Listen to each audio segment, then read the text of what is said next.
Welcome back to All This Math. Once again, this is Akil Parker, Professor Parker, the host. And today we're going to do some work with solving equations with fractional coefficients. All right. First and foremost, you need to know what a coefficient is. All right. Really, you need to know what an equation is too. But let's make sure you know what a coefficient is. The coefficient is the number. Sometimes I call it the big number that's next to the variable, to the left of the variable, that tells you the quantity of the variable that you have, right? So this tells us that we have 3/5 of an x. 3/5 is a fraction, of course, so we don't even got a whole x. We don't got 1x, we don't got 2x, we don't got 3x, we don't even got a whole x. We got 3/5 of 1x. Over here, we got negative 3/2 of an x. Now, 3/2 is an improper fraction, so that means we got more than 1, but it's negative though, so technically it's less than 1, you know what I'm saying? Because 3/2 is the same thing as 1.5, right? And that's equal to 10. All right, so some people, they see an equation like this and they be like, all right, they just go in, right? Because they know how to do it. Some people get intimidated when they see a question like this or an equation like this because of the fractions. Some people are very uncomfortable with fractions, and I get it. When you was a youngin', in elementary school, you probably didn't have an opportunity to really understand the concept of fractions. That's cool.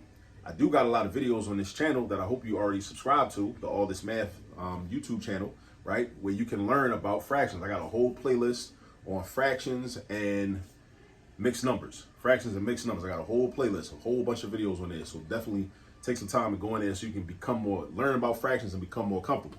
But as of right now, in case you're uncomfortable with fractions, some people, they see an equation like this and they get all flustered or anxious or whatever. So I got something for you. I'm gonna show you a trick, right, that enables you to get rid of fractions when you see them. All right, so first let's read the equation. It says 3/5 x minus 3/2 x equals 10. All right, so this is what we're gonna do. First thing you wanna do is, this is the first step. Take like an inventory of all of the denominators in the problem. All right, so I see a 5, that's one denominator. I see a 2, that's another denominator. Over here, this 10 is a whole number, right? But imagine 10 was a fraction. If 10 was a fraction, the denominator would be a 1. So we can think of that as an invisible 1 for our denominator under the 10. Now, we know we got a 5, a 2, and an invisible 1. Ask yourself this question. Here's the next step. What's the least common multiple of 5, 2, and 1? Which is similar to figuring out what the least common denominator is if you're about to add or subtract two fractions, right? Or a couple of fractions. Right? Well, a few fractions, I mean. The least common multiple of 5 and 2 and 1 is 10. All right, so write that down on your paper somewhere. Say, LCM is 10. Why is it 10? Least common multiple, because 10 is the smallest number that 5 can multiply into, and 2 can multiply into, and 1 can multiply into. Because 5 times 2 is 10. 2 times 5 is 10. 1 times 10 is 10. Remember, there was an invisible 1 under the 10.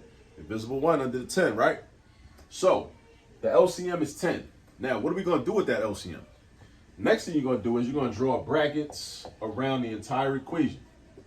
And this number 10 right here is going to help us to eliminate all the fractions. So those of y'all watching this video, you don't rock with fractions, okay, cool. I'm showing you how to get rid of the fractions. All right? So you write a 10 outside. I usually write my LCM after the equation. But if you want to write it in front of the equation, that works too. And then we basically use what we use what we call the distributive property. We distribute the 10 to every term in the equation. This equation has 3 terms: 3/5 x, negative 3/2 x, and 10, right? So I do 10 times, I'm going to start at the far left. 10 times 3/5. I know that that's 6. How do I know that it's 6? Because of this. And again, 10 is a whole number. But if you need to, think of 10 as a fraction. If you need to, think of 10 as a fraction. So this is what you're not about to do. And this is a very common error. I want to make sure people don't do this. You don't do 10 times 3 and 10 times 5. You're not multiplying 10 by the numerator and the denominator. We're not doing that. We're not doing that. That's wrong. All right? Remember that I just said that. That's wrong. Don't ever do that. If you ever did that before, okay, but don't do it from now on, ever again. Because this means 10 over 1.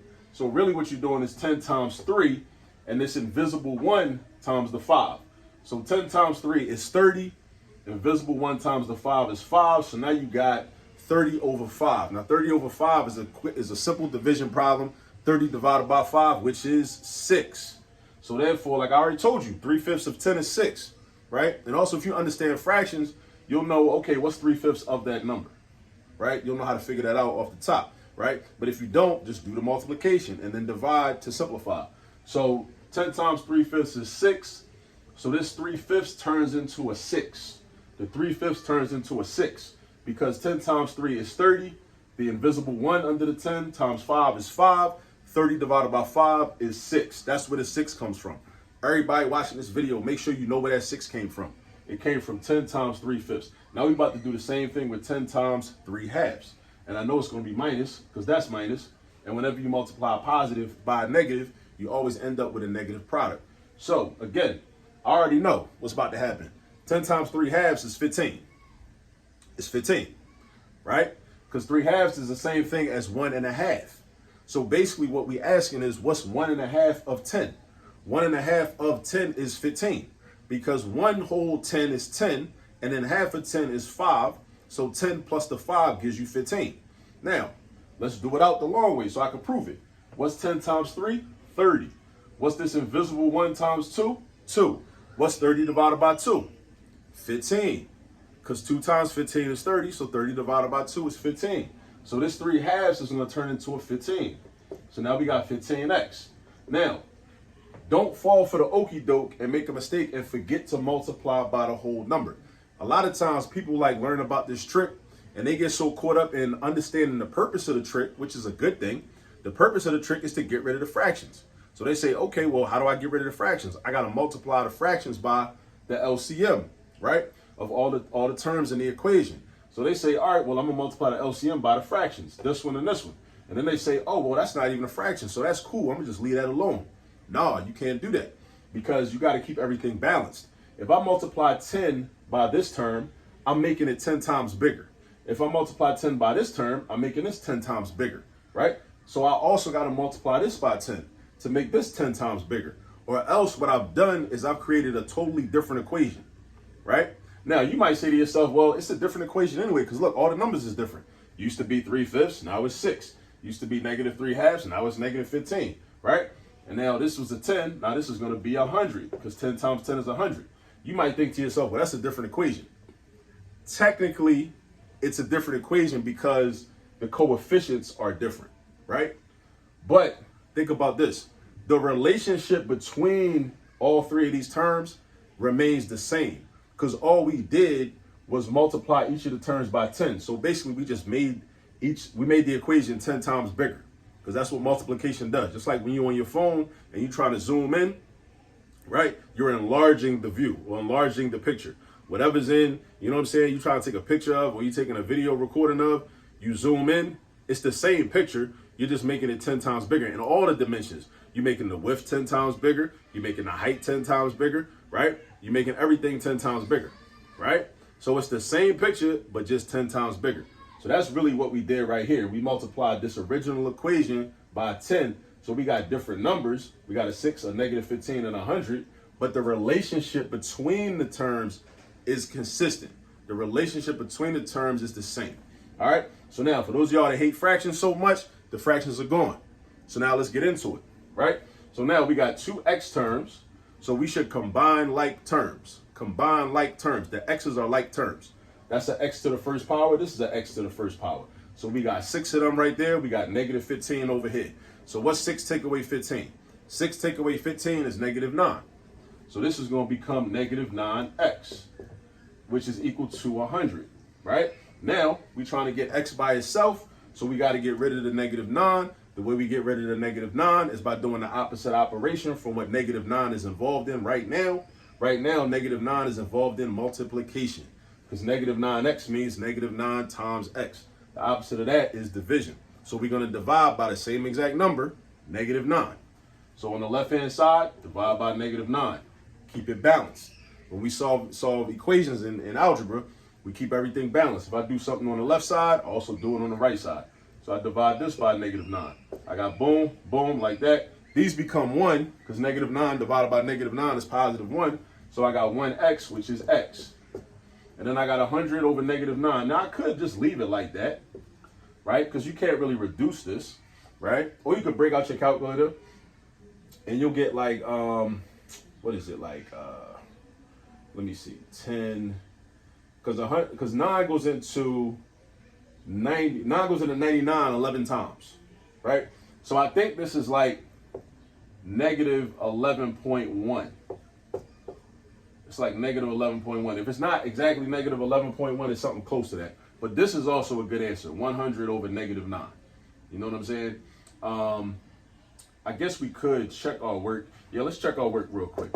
It's a good habit to always check your work. So if the answer is 100 over negative 9, I should be able to replace the x's with 100 over negative 9, and I should get whatever I end up with on the left side of the equal sign, that should equal to 10 on the right side. So watch this.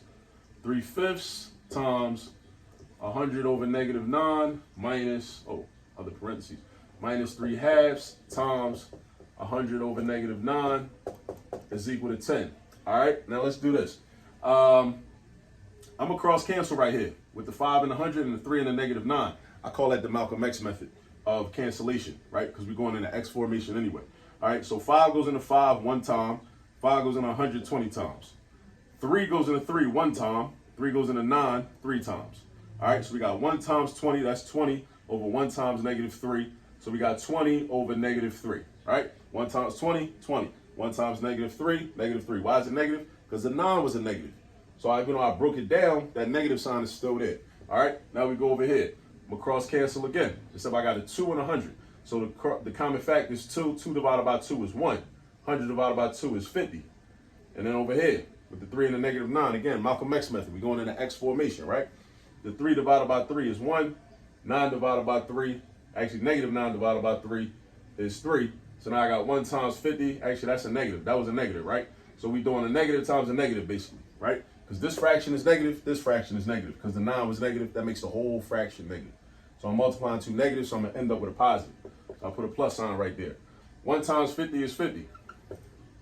1 times 3 is 3.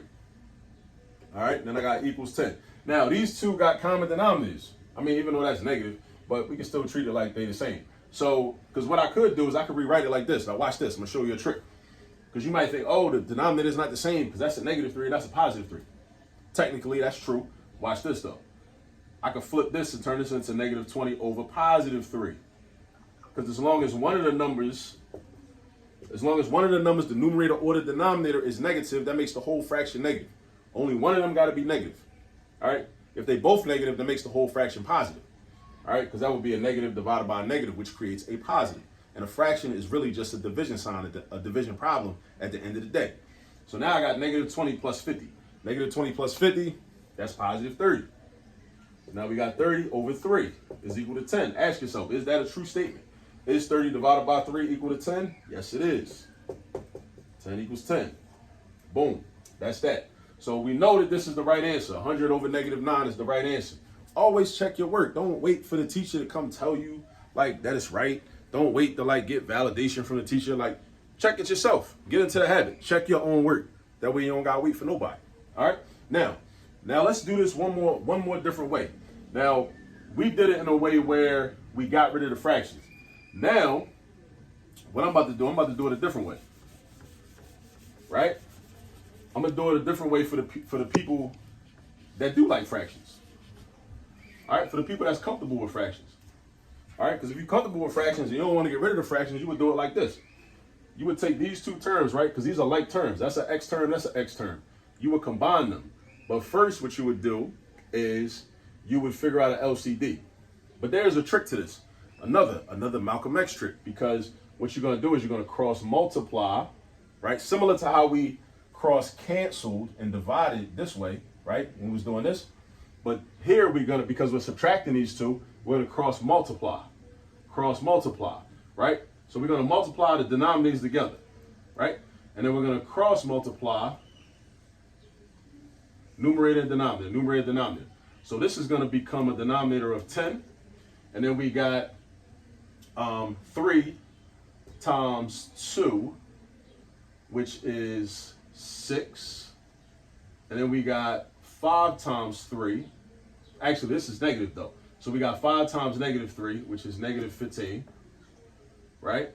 And that's an x, which equals 10, right? Now, how did I do this? 5 times 2, you multiply the denominators. That gave me 10, right? And then I did 3 times 2, that gave me 6. And I did 5 times this negative 3, which gave me negative 15. So now I got 6 minus 15. Now I want to simplify that. 6 take away 15 is negative 9. All right, so I got negative 9 over 10 times x equals 10. So now I'm trying to get rid of negative 9 over 10. So I'm going to multiply by the reciprocal.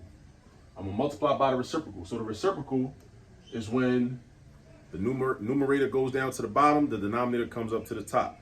They switch places, right? Reciprocity. All right, because when you multiply a number times its reciprocal, your product is always going to be 1. So that's balance, right? Give and take, right? You give and receive so that the two parties that are involved can be a whole, can be a complete unit. All right. So we do times, let me see. Times 10 over negative 9. That cancels. So we're left with x. And then over here, the same thing. Times 10 over negative 9, which is going to be 10 times 10, which is 100 over negative 9. So you see, we got the same answer. So again, I like doing that too because I like showing how you can do math problems in different ways and still get the same answer. Either way, we got 100 over negative 9. So no matter whether you like fractions and you can just go straight in and solve for x, or if you don't like fractions and you want to clear the fractions out by using the LCM, either way, you still get to the answer, 100 over negative 9. All right, now that you know how to do this, I showed you a couple ways to do it. Definitely go get some practice, and I'll catch up with you on the next video. Peace.